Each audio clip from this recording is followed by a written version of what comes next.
between Portuguese, English, American, and Spanish. And Australian. Yeah, really, my head like that. She holds a PhD in human kinetics with specialization in ergonomics from the Universidade Técnica de Lisboa, and she has a master's degree in ergonomics in occupational safety. Currently, she is director of Whitcomb IAD's research unit in design communication. In addition, Emilia Duarte coordinates the PhD in design program from IAD. She was appointed Vice Rector of Research of IAD University from 2014 to 2016. Her research interests are related with subjects as a cognitive ergonomics with emphasis for warnings and safety, communication, virtual realities, design for behaviors change, design for health and well-being, and emotional design. Emilia, I invite you to come here. Thank you so much for accepting our invitation.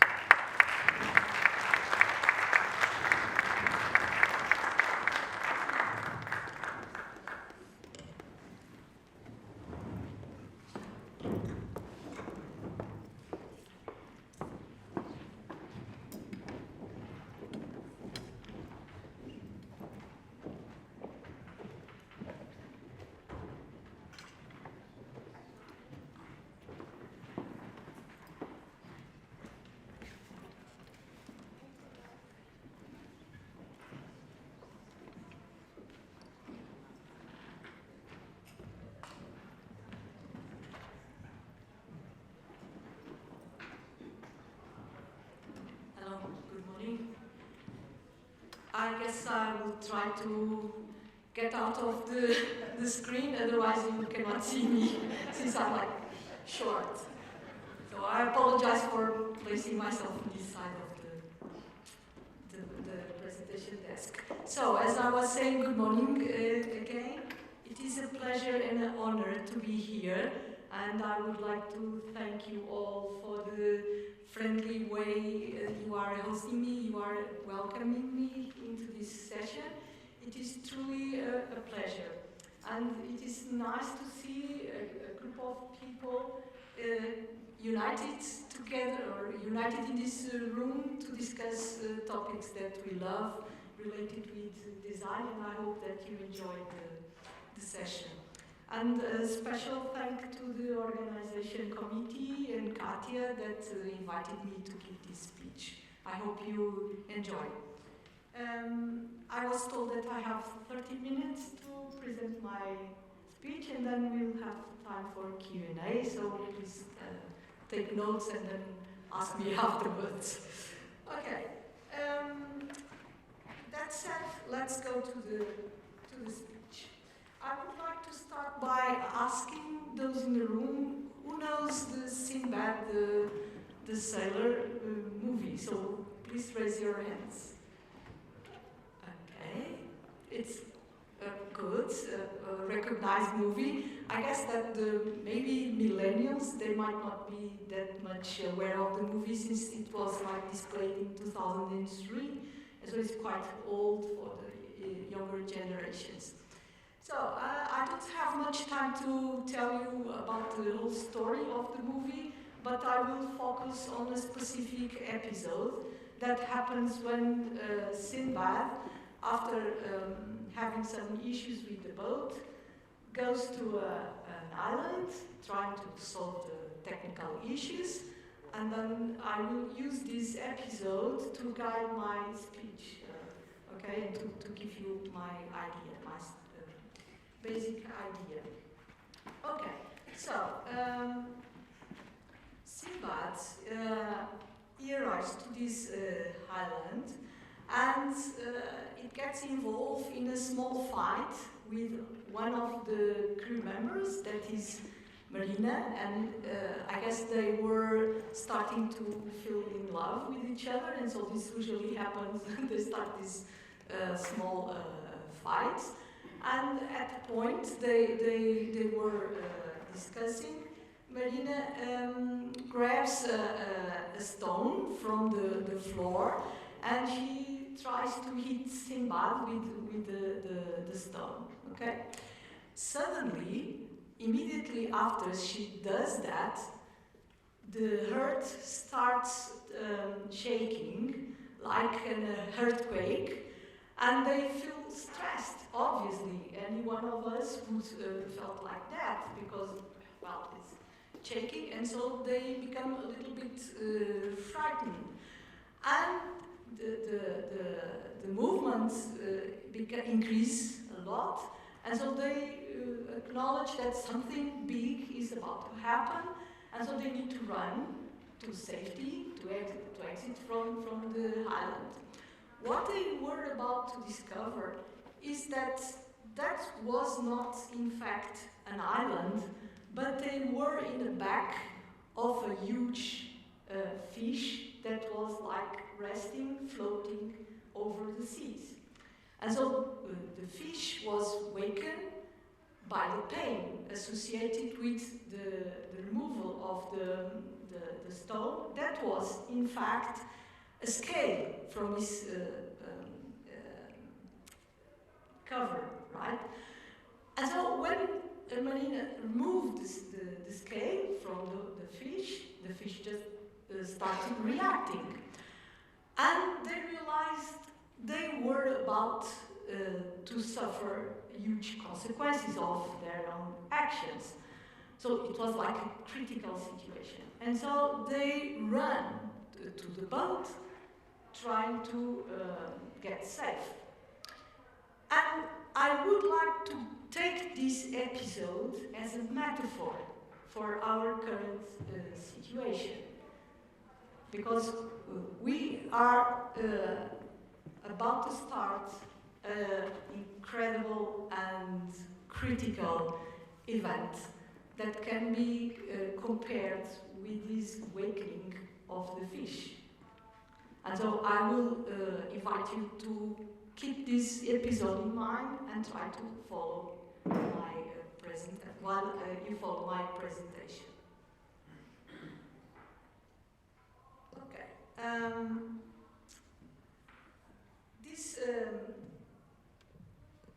This episode tells us that, in fact, sometimes we think we are dealing with minor problems that we can solve, that are under control, that we have the power and the knowledge sufficient to solve them, but we are wrong. We have a totally misconception. We have a totally wrong idea about the nature of the problems. And sometimes problems are or belong to this category that we call wicked problems. Wicked problems are, by definition, problems that are poorly defined, so they are diffuse, their boundaries are not very well known, and they are hard to tackle. And usually, design avoids entering in these problems because they are usually studied by other scientific disciplines, not by design in these first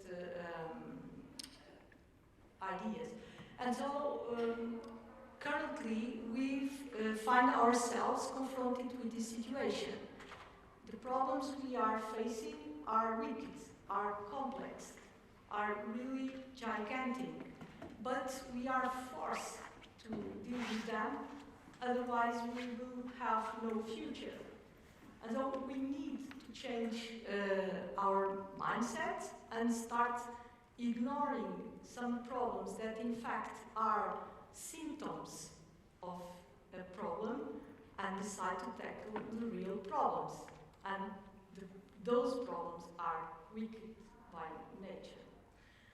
And so this is everything, this has everything to do with the conference. Why? Because the conference is where people discuss the future path, the future directions we should take as a community to create a better world.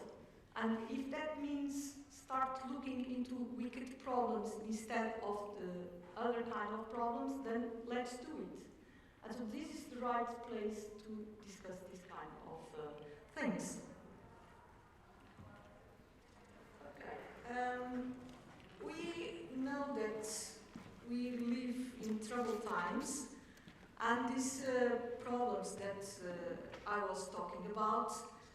can be seen taking place currently, like climate change, biodiversity loss, pollution, poverty, new diseases, wars and fights and attacks to democracy. These are just some examples of these wicked problems that we live today in our current world. And these are symptoms of ecological, economic, health and social crises that threaten and challenge humanity. And that raises our awareness that this is an urgency, this is a crisis, and design should be motivated to be engaged on this fight. So just like in the Highland fish episode that I was mentioned before, our ecosystem is about to become hostile for us, for humanity, and this includes all the creatures beyond humans, even if they are pirates, and I believe there are a lot of pirates around, but maybe not in this room, but in the world. Just as that event of pulling out the scale was decisive, then what we are doing, our activity as a human species, is also critical. And the crises we face, these crises, are also our responsibility, because we have been engaged in creating such a world. So the consequences of our actions should be accepted by us, assumed by us, and we should become responsible by the effects of our design activity. Humanity is a victim of the anthropocentric vision. While we are entertained in our own struggles and our own disputes, we have been exploiting the planet in a parasitic and selfish way. So we position ourselves on the top of the pyramid, acting if we are the owners of the planet and if the planet is our own backyard, and we can do whatever we like or whatever we think with it, ignoring other non-human creatures that live and share the planet with us. And so we are, by doing this, we are putting our future in risk. This situation we are facing today has a name. And this philosopher from design fields, Tony Fry, gave it a name. And the name is defuturing. And the defuturing, it's a condition in which we deny the consequences of our actions in the future. And so we do not acknowledge what we have been doing, and we do not care about the outcome, and we just keep running and running forward. So we don't stop to think about what we are doing, and that we should decide to take different directions. Like in the episode of the Highland, we too have a wrong understanding of the situation. And why is that so? Because we suffer from a few biases. And one important bias is the overconfidence in science. So we think that we have the knowledge enough to solve any situation. And so we are optimistic on that topic. We also suffer from a bias that some scholars call technological blindness. So we believe that technology is the solution. We disregard the problem. Doesn't matter the problem, the technology will be there. We will find a solution, a technological solution. So this is a critical bias. Another issue that is also important is the veracity of the capitalist economic model. So design has been for long, from the beginning, I guess, a partner in this capitalistic model. But the capitalistic model has a problem, that is, its only goal is to grow. So it needs to expand forever. And so we are servicing this model, and obviously this is not a sustainable model. And so this is biasing our position as designers in the community. Another bias that I find really interesting is that we suffer from a non-holistic and non-systemic view while doing design. So sometimes we focus our efforts in trying to overcome a difficulty or to solve a problem, ignoring the whole picture, the big systemic situation. For instance, we suffer recently the effects of this terrible pandemic, that raises a lot of constraints.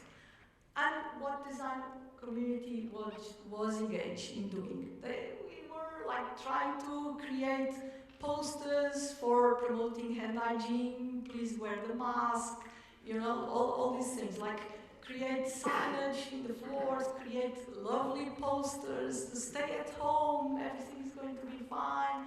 And while doing that, we were ignoring all the other crises, much bigger than COVID, that were there and that still are there. And we are not looking at those crises.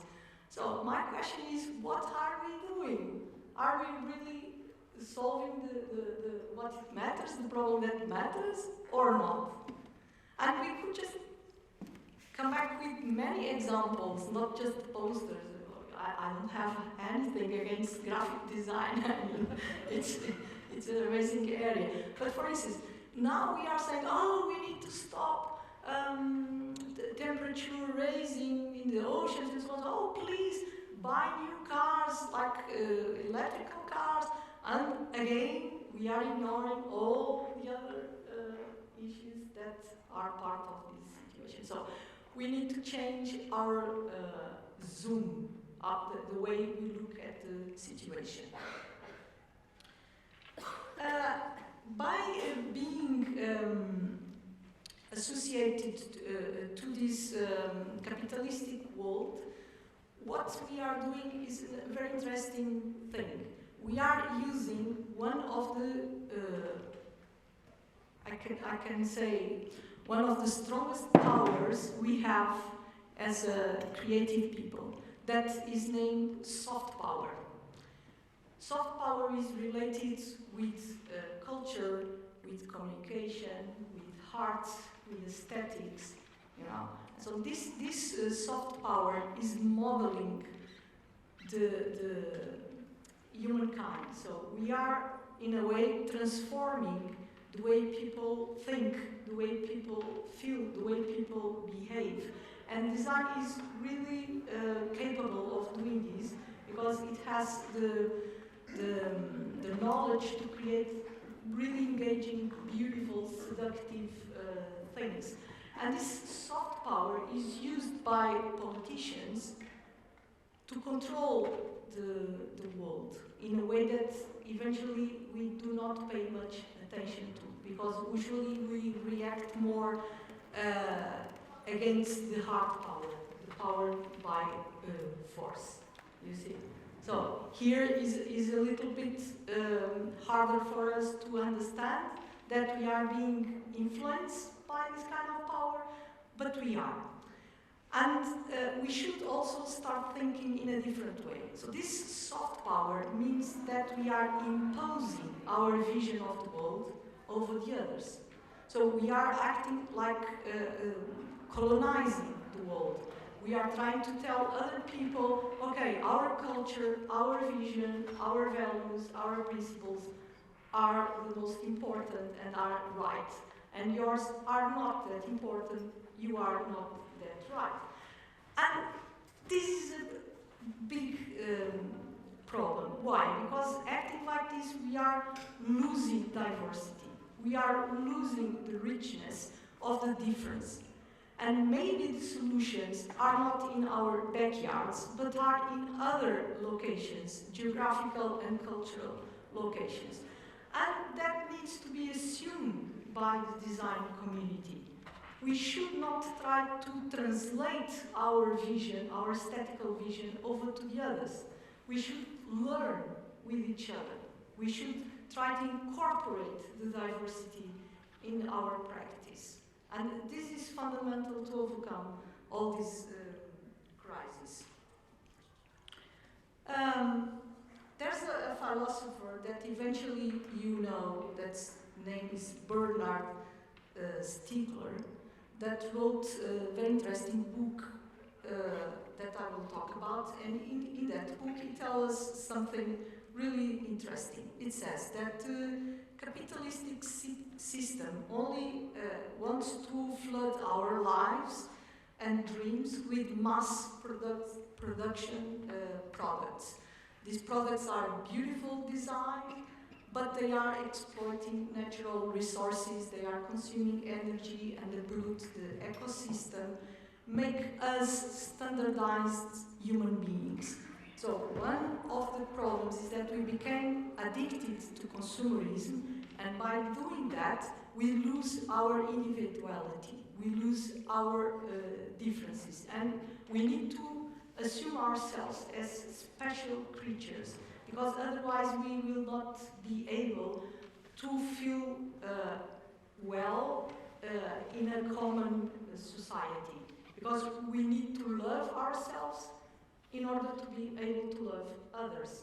And by becoming like robots, like gray people without special features, we cannot be a part of this beautiful world. And so this massification is also a problem that is destroying our richness as human beings.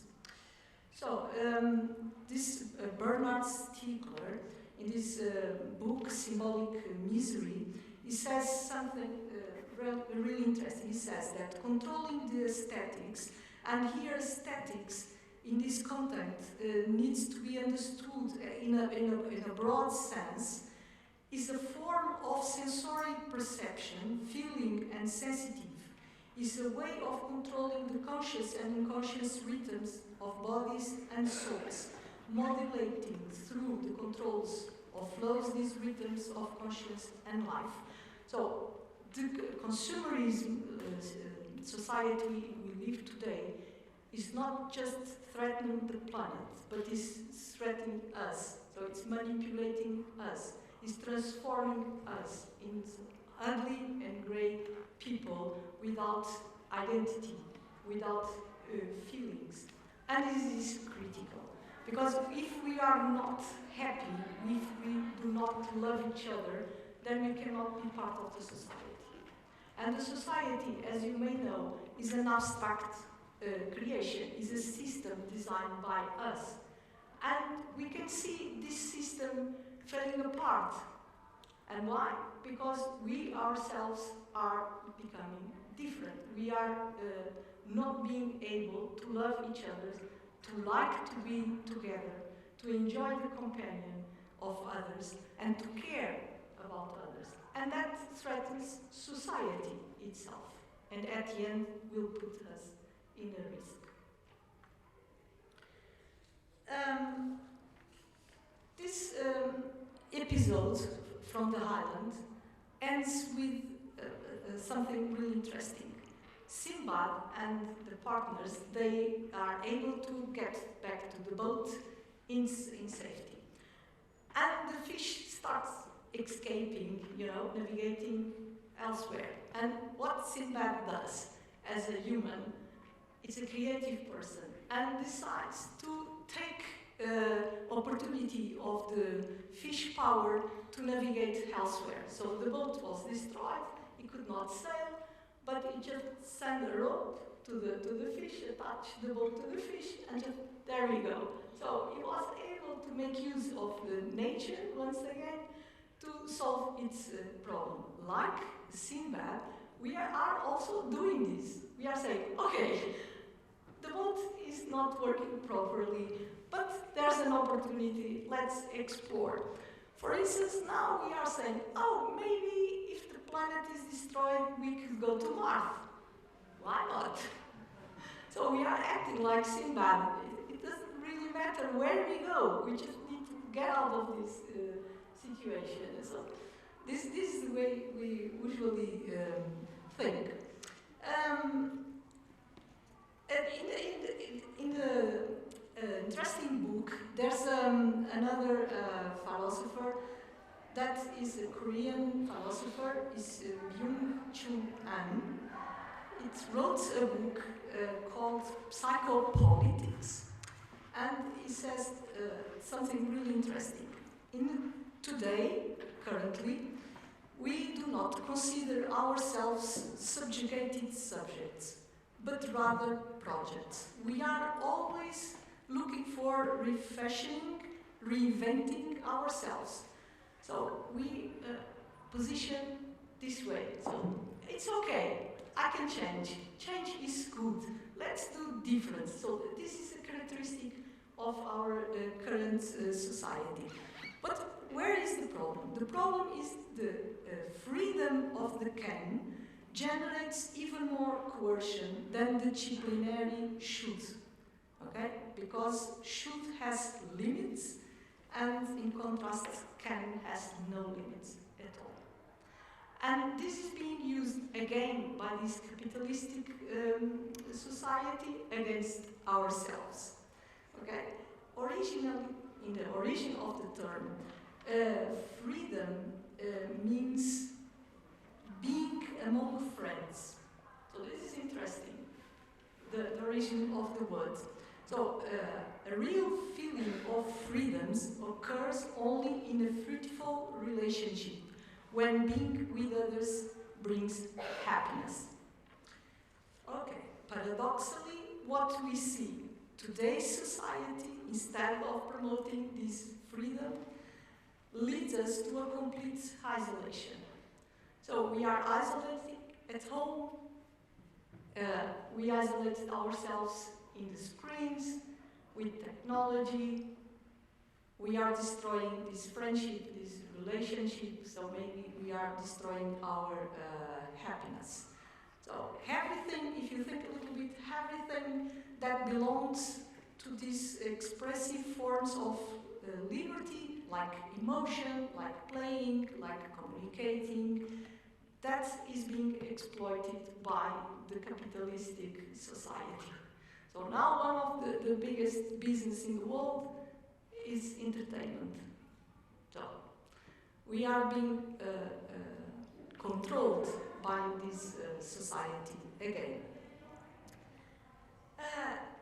If we aim a common and sustainable future, we will need to design as a community politics. We need to be engaged in politics. And I'm not talking about politics in a partisan way that we usually think of.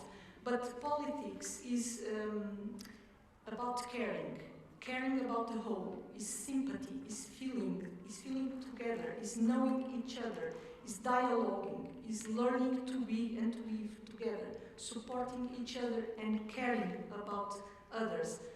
So this is critical in design, generating empathy, dealing with differences, dealing with singularities, you know? So the differences are, or should be, far beyond our conflict of interests. So this caring is one of the most important features in humanity. There's an episode from Margaret Davis, an American anthropologist that became viral, and once during a class, the students asked her if she could give an example of the most ancient signal of humankind on Earth. And she named something totally unexpected. She said, it's a healing human femur. So so the largest bone on our legs. And the students were like puzzled, but a bone? Why is that? And then she explained, okay, no human being could have survived with a broken femur on those times without care. So someone took care of this person time enough to heal the femur. And so that is, in her opinion, and in my opinion as well, something that is truly distinct of humankind. Take care of each other. And so politics is an action of taking care of the whole, taking care of the others. And this design, ignoring politics, is a problem. And we should be more concerned with politics in this sense. Because what we do is always a political action. We need to understand that creating technology in a totally blind way is not a benefit, but is totally the opposite. It's a danger. It's critical for us. Without this knowledge, without this critical feeling, we will become technological zombies. That is being also described in literature. So we live inside our screens without feeling anything about the reality that surrounds us. We feel excluded from the society because the world we are living in is aesthetical disintegrated. So there's no connection between us and the others, there's no connection between us and the world, and so there's nothing we could do to live together. So we feel like frustrated, and that explains a lot of aggressive behaviors you can see in the society today.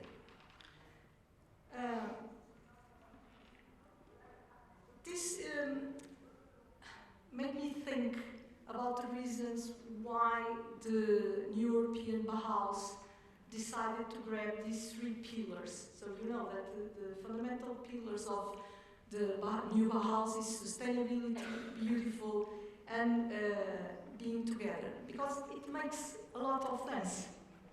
So there's no future without sustainability, but there's no future without being together. There's no future about beauty. So because beauty is our most important way of connect with the world. And so that really makes sense why this project exists like it is. So, I'm not here condemning the industrial or technological fate of humanity. That would be stupid, because we cannot stop it. We will keep engaged with technology, with science.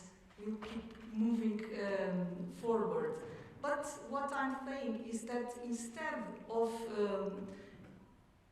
continue in a blind way, we should start reinventing ourselves, and we should start by understanding what brought us here, and accept that this is not the right situation, and that if we do nothing, this will collapse.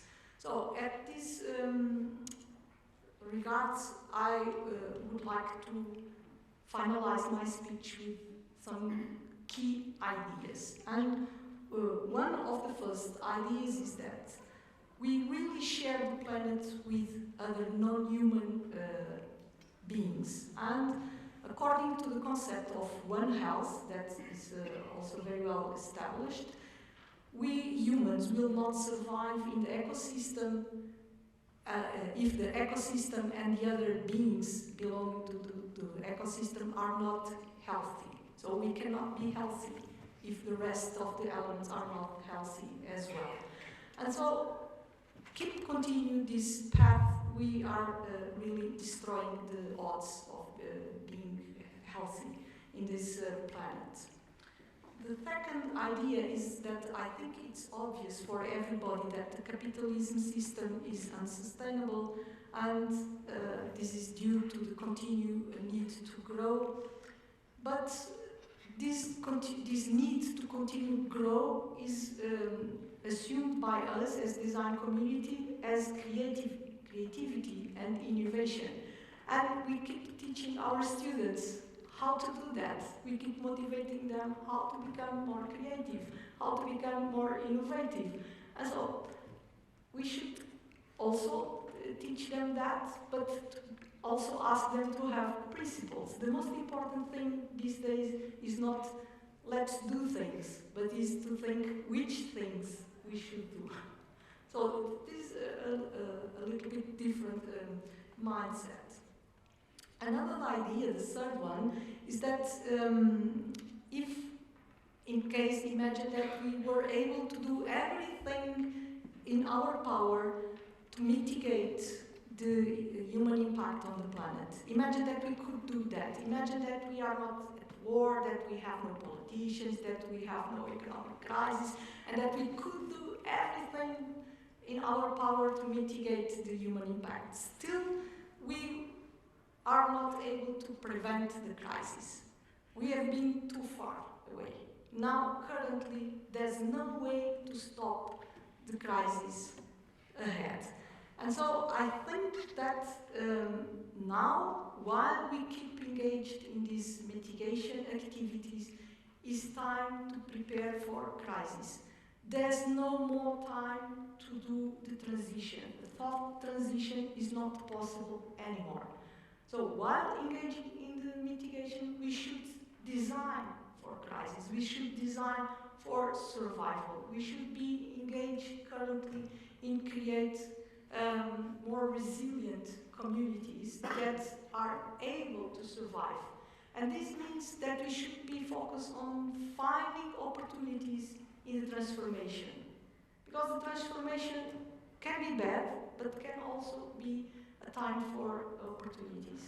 There's a lot of opportunities there to design a better world. And we should now start looking into that. Instead of designing posters, campaigns, reduce energy consumption and so on and so forth. Some of us, we should start looking into other aspects. I'm a realist, but I'm an optimist. I don't want you to get the feeling that I'm being dramatic or that there's nothing we can do. No, that's not true, but we need to be realistic. I believe that if we were truly engaged in creating the systems we live on currently, there's also hope there that we could create something else better.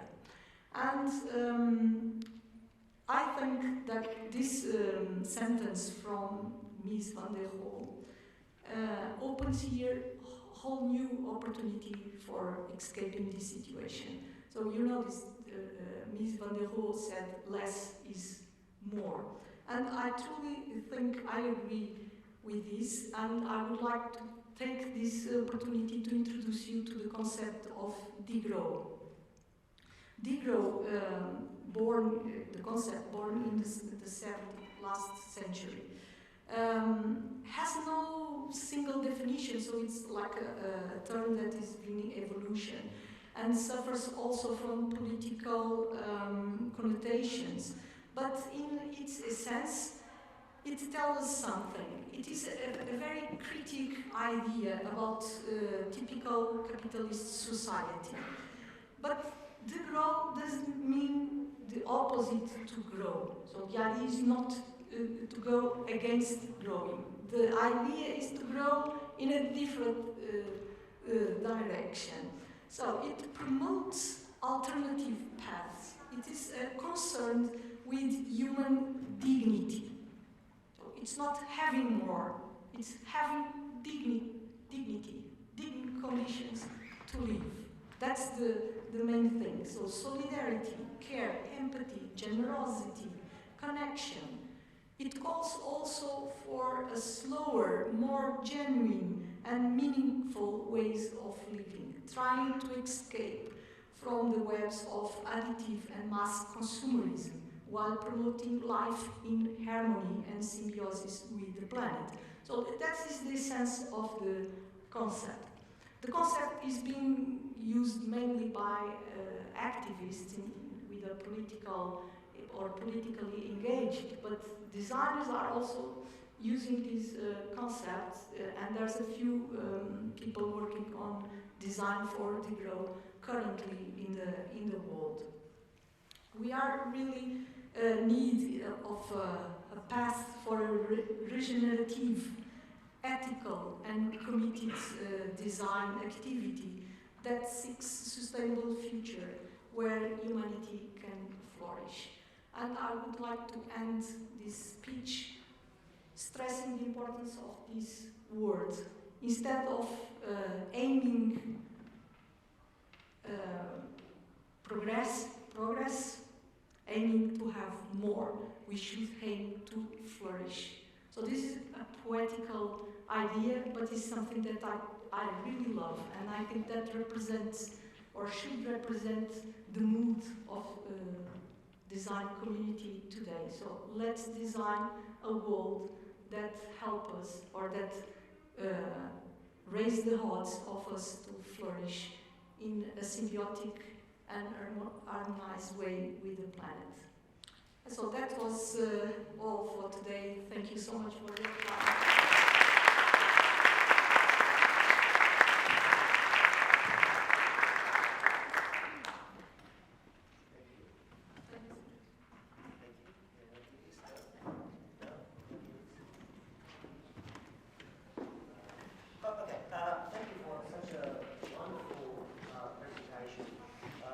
Opening our minds to what this conference is about this year, which is thinking about new ways of addressing problems. And that was really fantastic.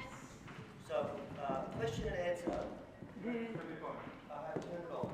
This is a design book. There you go. It says it's on. Where is it? No, it's just low. Yeah, I think it's just low.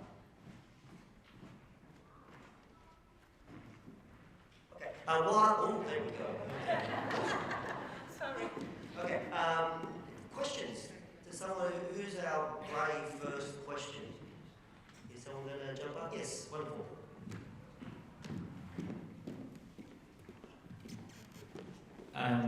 Thanks so much for that. That was inspiring in many ways.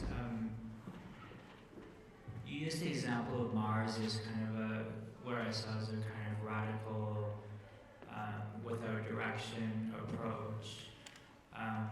There's a great new book about more than human worlds that talks about that sort of thing. I'm wondering what your thoughts are about all approaches like that. I'm not sure if you understood the question. My thoughts on other approaches? No. Are all approaches that are radical and without direction not necessary? Radical approaches, is that? Like Mars, yeah. Like Mars, going to Mars? Well, that was just an example to, to make my idea more impressive. I think that we should not be radical in a way, because I know that we are facing sometimes dilemmas, because what I can say, we think like this, okay, this direction has no future, but if I destroy in a radical way what exists currently, that might become even worse. So I'm not advocating like radical rupture or a revolution, or just destroying everything we have to create something else totally from scratch. So that's not my point of view. But I think we should create scenarios that are sometimes dramatic. And why is that? Because acting in this way, in a speculative way, putting ourselves in front of scenarios that are as dramatic as that, it will force us to raise the awareness about how we are dealing with the situation. And so this is more like a way of opening people's eyes and not truly acting to create a revolution. So I do not see myself, or I do not advocate this radical activism or this way of dealing with things. But I think we should shock people sometimes, otherwise they will not see it. And so using strategies like that are dramatic and sometimes they are violent or sometimes they are shocking, this is necessary. Art is being or used to do that in the past. So we used to see artists doing that. That was their role in the society. But as I said, art is also become controlled by the capitalist society, and so they stop doing it. And so maybe now we design community should assume that role as well. So we should just start raising these critical scenarios, dramatic scenarios. Sometimes in my classes I do this exercise with my students and I ask them, okay, imagine that we go to Mars next year to create a colony there. Would you invite a designer to join this first team? And they said, oh, so what for? What they were expected to do in a mission to Mars. And in fact, we do not have a clear idea about it. So what we will do there? And so we see sometimes that design is becoming irrelevant. And that is wrong. So we should be part of a new start. And we can see that in our mindsets, this is not truly assumed yet. We do not see ourselves as a part of a new start. And we should change it. So, but to raise this awareness, we need to work on these dramatic examples, as an examples, not put that in practice. Hi there, thank you very much for your inspiring talk. I was listening to you speaking about care and about freedom and being with people and about beauty as well. And I kept thinking about the work that we're developing in our organization that's all about going back into ancestral knowledge. Sorry? Ancestral knowledge, people sometimes call it indigenous knowledge, about that knowledge that we could bring back, that it's emotional, sometimes it's spiritual and experiential, and it's all about bringing the beauty and the care above all. So in our classes, we try to bring those principles, the emotion aspect of life, back into the overly rational academia, and even in the way that we teach our students as well. How can we bring that to make sure that we're not being overly rational, overly emotional, overly spiritual, but embracing all in the concept of the pluriverse, for example. So do you have any thoughts about that? Because we were in the spectrum of technology. How about you go back into the beginnings as well, right? Yeah. Thank you. Okay, thank you for the question. My thoughts about it is quite simple.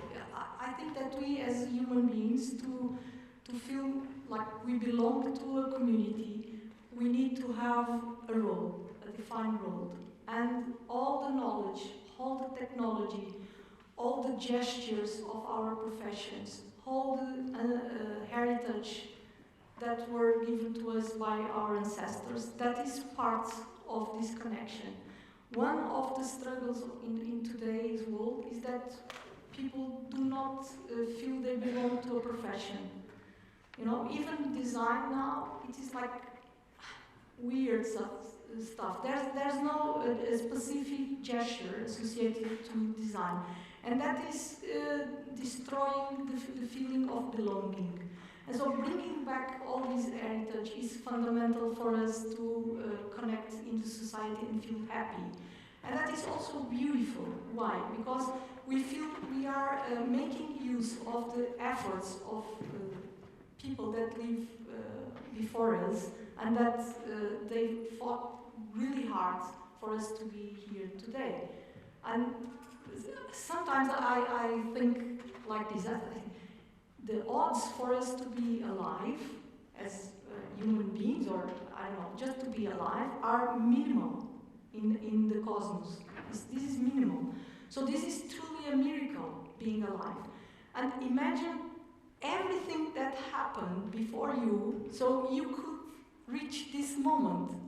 So how many human beings, how many efforts, how many societies passed to reach this point? And we are just ignoring all that. We are just saying, okay, here I am. I'm an amazing person, and that's it. So there's no path. This is completely wrong. And by making this acknowledgement to our heritage, we are becoming better people because we are assuming our role in the world. We are giving continuity to a process. And I think professions are important.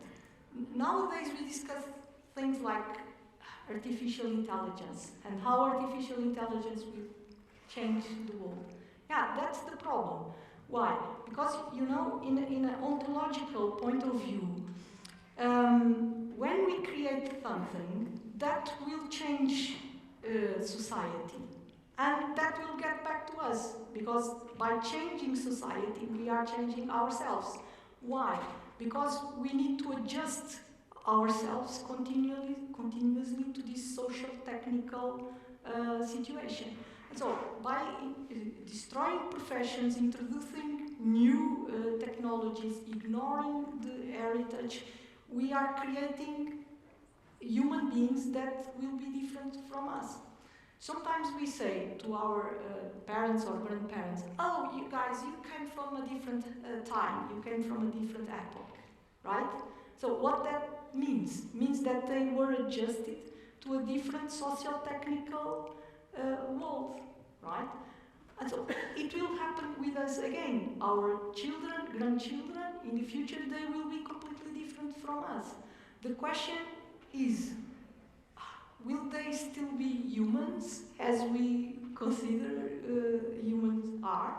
I don't know, because these technologies are changing radically the situation. And so, to get back to your question, I truly think we should work more and pay more attention to our heritage, to our professions, because that is part of the integration in the society. Hi, Emilia. I'm Katia Amaro. I'm also from IAD. So my question is, I'm just struggle, even after 20 years of experience, as an ethical issues. So we are designers. We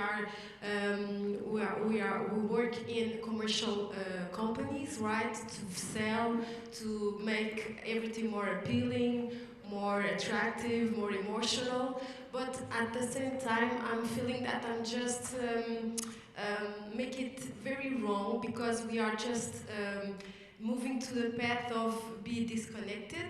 So what is your point of view about that? How we can just say to the new generation of designers, how can we find the balance between those two dimensions? Because of course we have to work to live, of course, and follow some rules. But I think that, but from my point of view, in my daily work, I need to chase this balance. Okay, it's not easy, but keeping everything more human and not so commercial, of course. What is your point of view?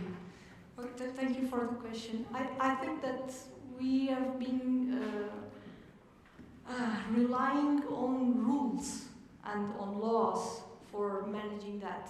So what we do is, okay, there's an hazard in here, let's create a regulation, let's create a rule, let's legislate about it. But it's totally wrong, because, you know, rules are made to be broken. So there's no point on creating this kind of solution. So what we need to do, we need to invest, in my opinion, in establishing strong, clear principles and values. So the design project should start from principles and values.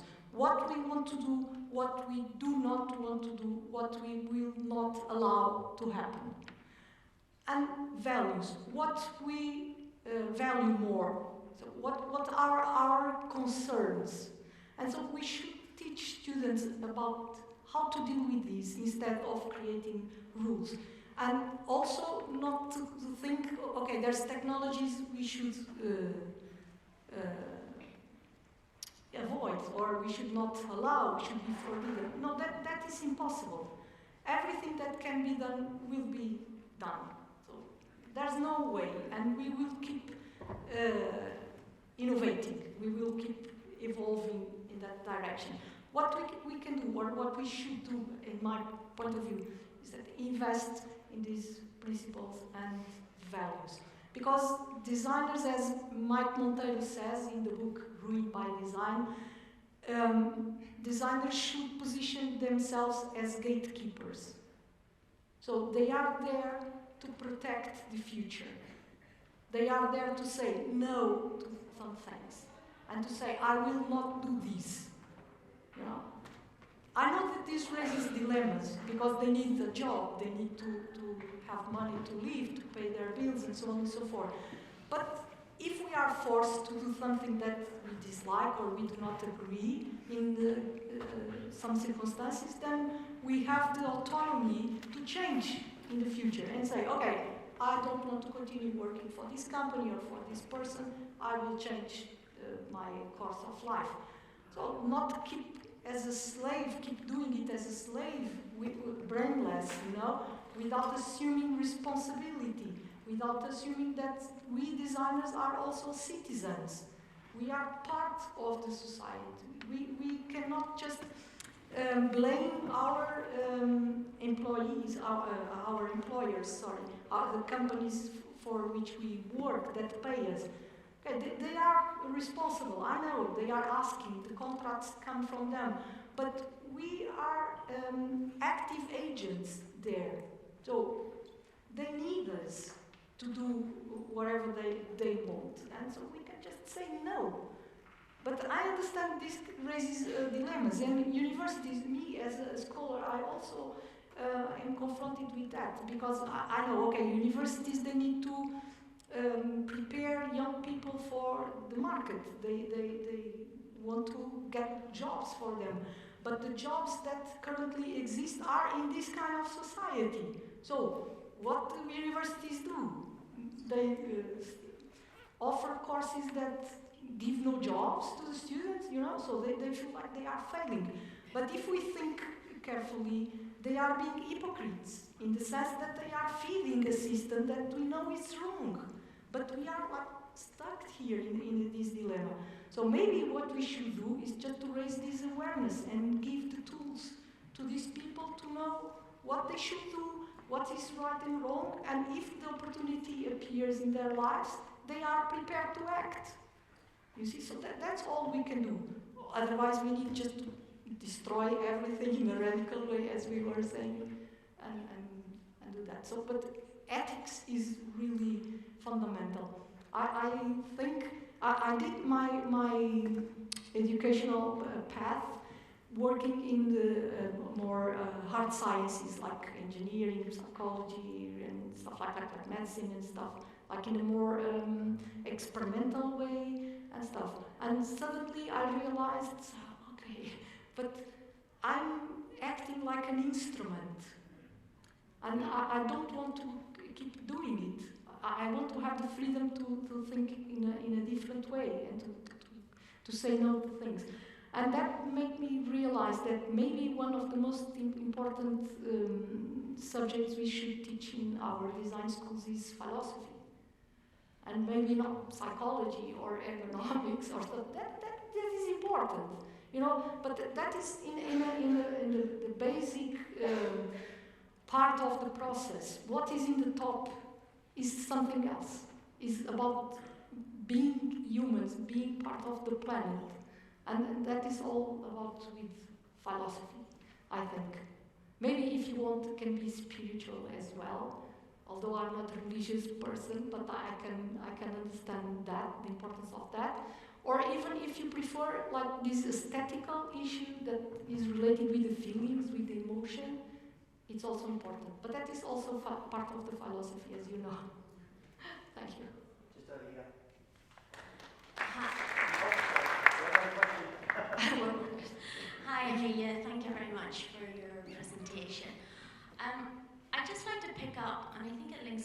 the previous questions, the idea of designing for crisis.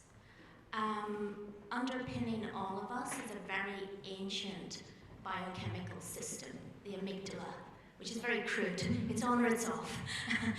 And I'm wondering if you could speak to the importance, if we're designing for crisis, how do we embed trauma-informed and trauma-conscious practices? Because once we're triggered, our frontal cortex goes offline and we don't make very good decisions. Yeah.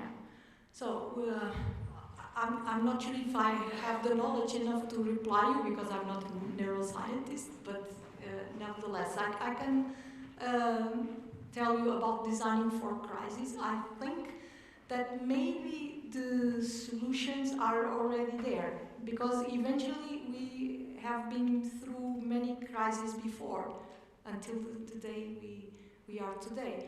And maybe the knowledge we need, it's there. We don't need to struggle much about it. We just need to find the right knowledge.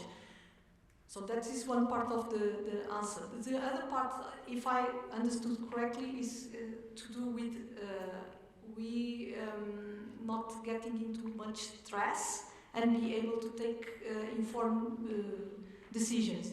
Is that it? So, like, keeping our mind fresh enough and clear enough to take the right decision. I don't know if it was the no. I think it's maybe also how do we embed in the next generation of designers Mm. an awareness that Okay. some of their designs could trigger and actually going beyond empathy, going beyond inclusion. Okay. Well, I don't know. It's the first time I think this in that point of view. But maybe I think we humans, we are prepared to deal with crises all the time. So we have our brains, our way we think.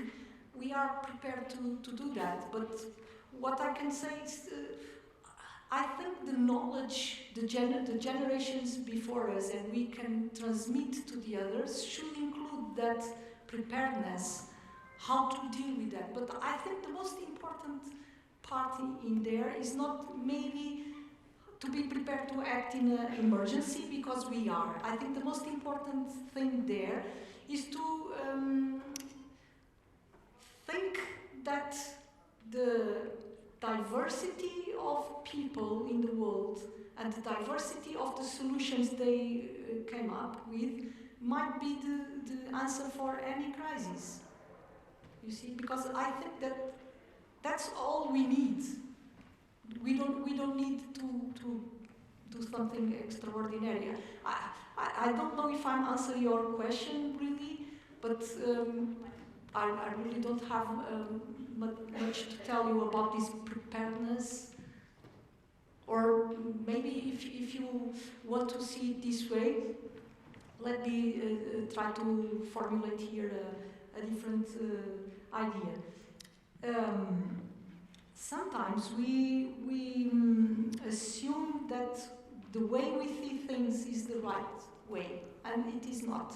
So sometimes what we could do is to assume that there are other approaches, completely different, and just to open the door for these different opportunities and look at these different opportunities as a possibility for addressing the crisis. So maybe what we could do to prepare our next generation is to give them this plasticity or this open mind to see things in a different way.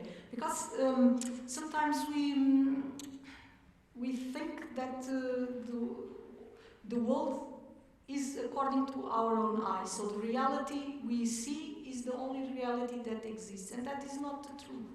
There are many realities. It depends on the perspective. It depends on the point of view.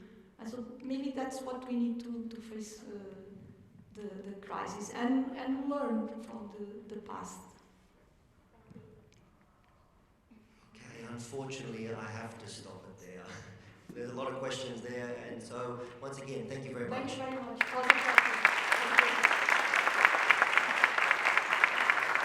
Okay, so we are late, but that's okay.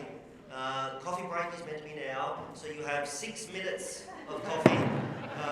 But yes, that'll roll over. Please ask one of the student volunteers where your room is for the talking circle. Pick a talking circle, go there and introduce yourself, and enjoy the day.